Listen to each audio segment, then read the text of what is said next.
விளாத்திக்குளத்தில் பள்ளி மாணவி கொலை செய்யப்பட்ட வழக்கில் கைதான தர்ம முனீஸ்வரனுக்கு இரட்டை மரண தண்டனை விதிக்கப்பட்டிருக்கிறது.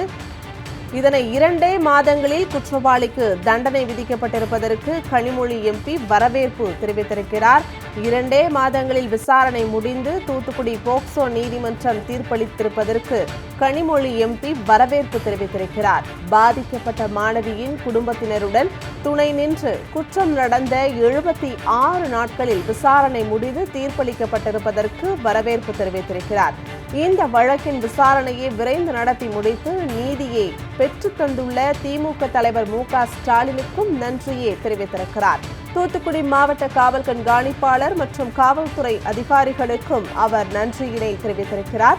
குற்றவாளிக்கான தண்டனையை சட்டம் உறுதி செய்துவிட்டதாகவும் அவர் தெரிவித்திருக்கிறார்.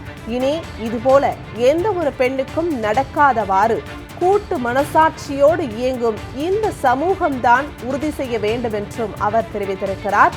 அதற்கான வழிகளை அரசுதான் ஏற்படுத்தி தர வேண்டும் என்றும் கனிமொழி எம்பி தெரிவித்திருக்கிறார். தற்போதைய அண்மை தகவலாக பார்த்து வருகிறோம். விளாத்திக்குளத்தில் பள்ளி மாணவி கொலை செய்யப்பட்ட வழக்கில் கைதான தர்ம முனீஸ்வரனுக்கு இரட்டை மரண தண்டனையானது இன்று விதிக்கப்பட்டிருந்த நிலையில் இதற்கு வரவேற்பு தெரிவித்திருக்கிறார் திமுக துணை பொதுச் செயலாளர் கனிமொழி எம்பி.